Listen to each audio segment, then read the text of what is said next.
So good day everyone, and today this is Philosophy 1 or our course entitled Philosophical Analysis, and we're going to discuss the first reading or the R1. So this is our agenda for today.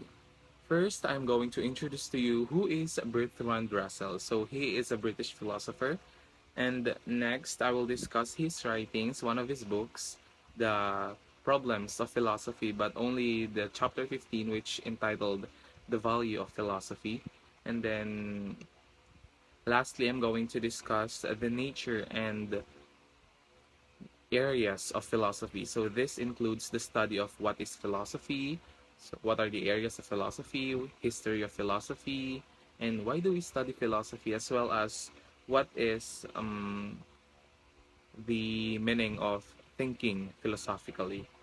So that's what we're going to discuss in this video. So okay, but before I start, let me introduce myself first. So I am Nash Aguas. I am from Bachelor of Science in Business Management 1A, and I am your presenter for today.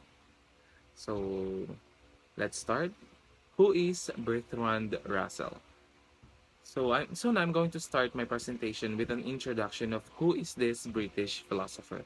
So these are some of the basic facts about Bertrand Russell. So his real name is Bertrand Arthur William Russell. So and he was born on May 18, 1972 in Trelec. Trelec is a village in Monmouth in United Kingdom. So he was a son of Viscount Amberley and the second Baron Stanley of Adderley's daughter, Catherine Amberley. So he came from a royal family. But he was abandoned when he was 3 years old. His father wanted him to grow as an atheist. Atheist, walang pinapaniwalaang Diyos. To prevent this, he was made an outcast of his family's court and raised by his own grandmother. So pinalaya siya. So grandmother niya na lang ang nagpapalaki sa kanya, ang nag-guide sa kanya. So he was schooled by governors and tutors rather than being sent to school. And that's how he perfected his German and French. So he doesn't have any normal education. He doesn't acquire normal education. He was just he acquired his knowledge through tutors. And then later on, he was elected as a member of his institution after earning first class with distinction in philosophy. And he also received a very high wrangler, so it's a position. However, he had already left Cambridge in 1894, in the summer of 1894, and for a while he served as an ambassador of the British Embassy in Paris. Next, known for his contributions to mathematical logic and analytic philosophy, William Russell was a British philosopher, logician, writer, and a social critic. So bukod sa pagiging philosopher, si Bertrand Russell ay nakilala din dahil sa kanyang mga skills in terms of mathematics and logic. So isa rin siyang writer na nagkamit na rin ng mga several awards, national awards, due to his writings about philosophical theories, as well as mathematical logics. That's all. And now, so nakilala niyo na kung sino si Bertrand Russell. Since nakilala niyo na siya, let's move on to one of his writings or his book entitled The Problem of Philosophy. But of course, chapter 15, which is the value of philosophy. So in this topic, we're only talking about the chapter 15, the value of philosophy. So I have here a summary of this chapter. This chapter is an eloquent vindication for the practice of philosophy. Russell explicitly addresses the practical man who only recognizes philosophy as a pursuit of hair-splitting distinctions and irrelevant trifling. Viewing philosophy thus is a result of having a wrong conception at the ends of life and the kinds of goods which philosophy strives to achieve. So, in this chapter, in-emphasize niya yung pagtanggal or pag-clear ng suspicions or ng misunderstanding or kung ano man yung pinapaniwala ang mali ng mga tao about the practice of philosophy. Or yung mga naiisip ng tao na naniniwala agad sila na yun yung katotohanan based from believing into someone. So Russell addresses the practical men who only believe in material needs like foods na need ng body, ng katawan nila, and not for their minds to function. So they see philosophy as a worthless and irrelevant thing. So that's why that is the thing that he want to address. Yung mga naniniwala na ang philosophy is just a worthless thing, but it's not. It's actually not, and it's obviously not. So Russell contrasts the utility of philosophy with that of physical sciences. So scientific study has far-reaching effects on mankind through inventions, actually pati mga experimentations like that, while philosophic study primarily affects the lives of those who study it and only indirectly affects others through them. So in this writing, pinaniniwalaan ni Bertrand Russell na ang philosophy at science ay talagang magkaiba. So ano nga ba yung pinagkaiba ng science at philosophy? So he said that science, through inventions or experimentations nga, has far-reaching effects on mankind. So science is yung mga man-made, experimentations, ganun, innovations. Actually, hindi lang sa mga tao, hindi lang siya for mankind, pati na rin sa buong mundo. So while philosophy is primarily affects the people, so especially yung mind ng person na nag-aaral ng philosophy, it may change their perspective, beliefs, and understandings about something. So ang pinaka naiepektuhan ng philosophy is yung someone who study it. So that's the difference. Next, the principal value of philosophy is thus to be found in its disciples. Russell would have his reader free her mind of practical prejudices, whereas the practical man would only attend food for the body and material needs. The philosophic attitude also recognizes the need for food for the mind. So ito na nga, ito yung pinaka-point ng chapter na ito ni Bertrand Russell. It is that ang value ng pag-aaral ng philosophy ay makikita sa tao na nag-aaral nito. It is because the person who study philosophy can use their mind to think about the possibilities, to ask out their curiosities, for them to satisfy yung mga questions as well as yung mga answers na hinahanap nila. But Russell believed that there are no definite answers in the world. There are no definite answers. The study or the value of philosophy is needed for the sake of the questions. It's for the sake of the questions, not for the answer na hinahanap ng mga tao. Because he believed that yung mga questions na nais nating mabigyan ng acknowledgement to satisfy our curiosities, di ba? We have limitless curiosities as long as may gusto kang isipin, as long as may gusto kang itanong, as long as may curious ka about something, pwede mong itanong yon in philosophy. But you can't just assume na bibigyan ka agad ng definite answers because every philosopher in the world is also in pursuit for definite answers. So, yeah. He believed that it is for the sake of the questions na nais nating mabigyan ng acknowledgement to satisfy our curiosities about the world. Kasi, di ba, bakit ba tayo nagtatanong? Have you ever asked yourself, why do you ask that question? Like, for example, what is the meaning of life? Or, why do we live in this world? Di ba? Yung mga ganyang questions, mahirap, parang walang definite answers. Pure question lang. So it's because our mind tells us to, di ba? Yung utak natin na nagtatanong. Tayo lang yung nagtatanong, but it comes from our mind. Curious tayo about something and our free mind tells us to ask that question for us to be able to understand the world, fully understand the world. Even though we still cannot have the definite answers to our questions, but at least the questions that we ask was acknowledged and in pursuit na for the answers. So that is the study of philosophy and the value of philosophy according to Bertrand Russell. So that is his chapter all about. Okay, so now we're done about the introduction of Bertrand Russell. So nakilala niyo na siya. So, and we're also done about the value of philosophy, is chapter 15. I've already told you the meaning or the message behind his writing. And last, we're going to discuss na about the nature and areas of philosophy. So what is philosophy? Why do we study philosophy? Like that. But before I start, I just want to ask you this question. What is the meaning of life? So, yung mga ganitong questions kasi,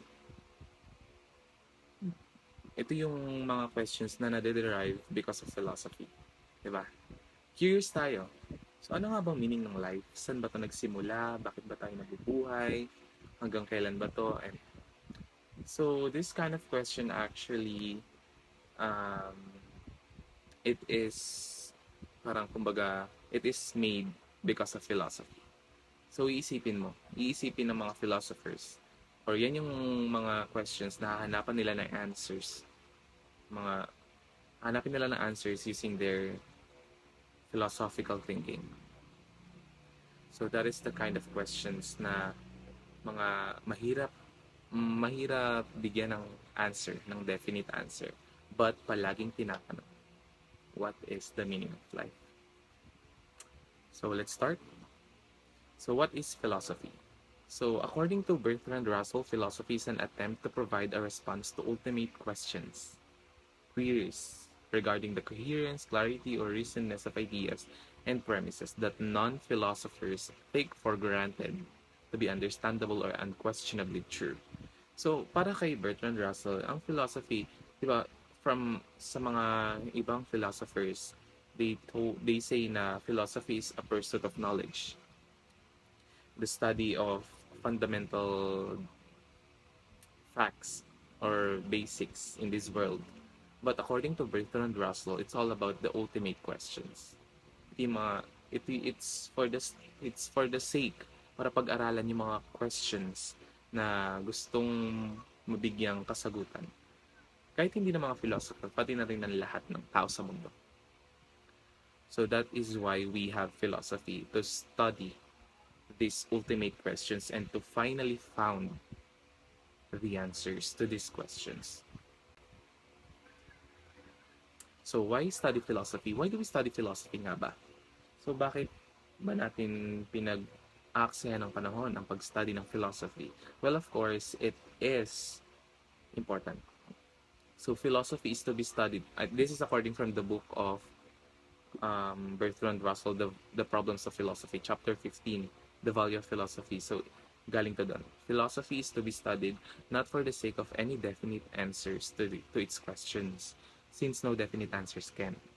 So, as a rule, to be known to be true, but rather for the sake of the questions themselves. So because these questions enlarge our conception of what is possible, enrich our intellectual imagination, and diminish the dogmatic assurance which closes the mind against speculation. So, for him, ang pag-aaral ng philosophy is para maging bukas yung mind natin for possibilities. Hindi yung once na may napaniwalaan lang tayo from other philosopher or from other people na nakakapag kumbaga naka-effect sa atin na hindi na tayo mag-ask for anything. Hindi na tayo magtatanong dahil napaniwala na natin siya, yung ibang taong yun. So in this study of philosophy, Bertrand wants us to have our mind open for possibilities, have our mind ask for questions na gusto nating matanong. And itanong lang natin siya. Although we cannot have the definite answers for our questions, let's still ask that question. Diba? Because it will enrich our imagination. So, papaganayin niya yung utak natin to look for, para maano lang, para ma-enhance natin yung pag-iisip natin and malaman natin kung ano ba yung mga dapat paniwalaan sa hindi. So, ganun. So, but above all, because through the greatness of the universe which philosophy contemplates, the mind also is rendered great and becomes capable of that union with the universe which constitutes its highest good. So it's all about how you enrich your mind, how you use your mind to find the possibilities of the answers for your ultimate questions. Mga questions na gusto mong mabigyang kasagutan in this world. So next, brief history of philosophy. So brief lang talaga, very brief. So philosophy has been around since the dawn of Western civilization. So sabi nga nila, di ba, yung history, yung talagang parang nagpausbong sa philosophy ay yung kilala nating tatlong philosophers. Sino nga ba sila? Si Socrates, Plato, and Aristotle. Diba?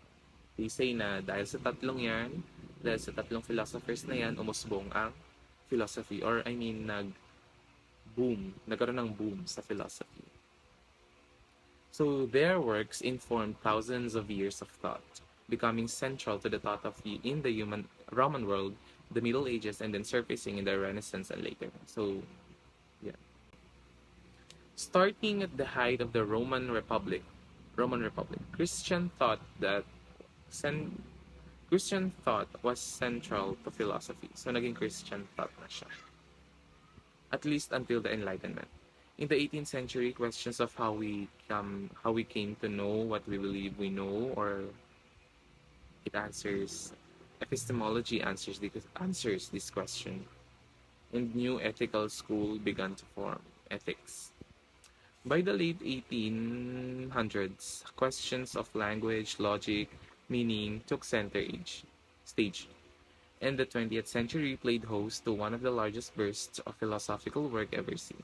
So today, philosophical thought is applied to almost every component of life, from science to warfare, politics to artificial intelligence. So you see, from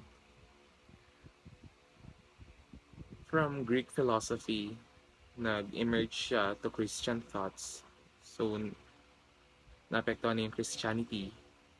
And then nagkaroon tayo ng questions about how we believe something, paano natin pinaniniwalaan yung mga questions na nalalaman natin. And then nagkaroon na ng mga schools na nagtuturo din ng philosophy. And until now, di ba? From science to warfare, politics to artificial intelligence, lahat yan nasasakop na ng philosophy. So see, philosophy, ito yung pinag-aaralan nito yung mga knowledges or finding the pursuit of answer for questions.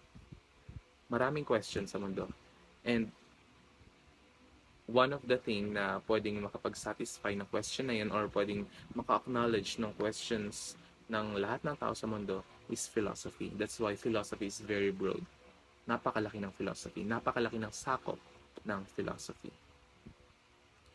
Pati artificial intelligence, meron na ring aspect or meron na ring room sa philosophy. So pinag-iisipan na kaya nga tayo di ba nagtatanong kung what if yung buhay natin in the future is mapapadali na lang because of artificial intelligence. Yung mga bagay na dapat, baka yung mga iniisip natin, tinatanong natin, baka yung mga ginagawa natin ngayon, pwede nating ipagawa na lang sa mga mabubuong innovation from artificial intelligence. Di ba? Yung mga ganyang bagay. That is philosophy. So these are the areas of philosophy. So we have epistemology. So epistemology is the study of how humans acquire information and construct ideas like truth. So it aims to provide answers to philosophical concerns regarding knowledge. So pag sinabing epistemology, it is the pursuit of knowledge. As basic as that.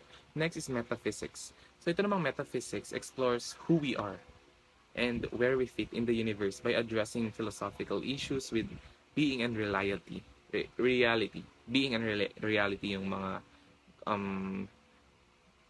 keywords. So in metaphysics, issues pertaining to the physical world are addressed. Mga ganun. Next, we have logic. So itong logic naman is the study of correct reasoning. So of course, napag-aralan nyo na to before. If we say logic, correct reasoning. Next, ethics. So ito namang ethics, it's all about what is morally good and evil, what is morally right or wrong, what is morally good or bad. So it is the study of how a person should live in line with what is permitted and what is not. So that is ethics, basic. Lastly, we have aesthetics. So ito namang aesthetics, this is the study of taste, study of art. So it's a method of proving the significance and reliability of critical evaluation of works of art. So it explores aesthetic principles like yung the ugly, the beautiful, bakit natin natatawag na maganda, bakit natin natatawag na pangit. It's because the philosophy of aesthetics.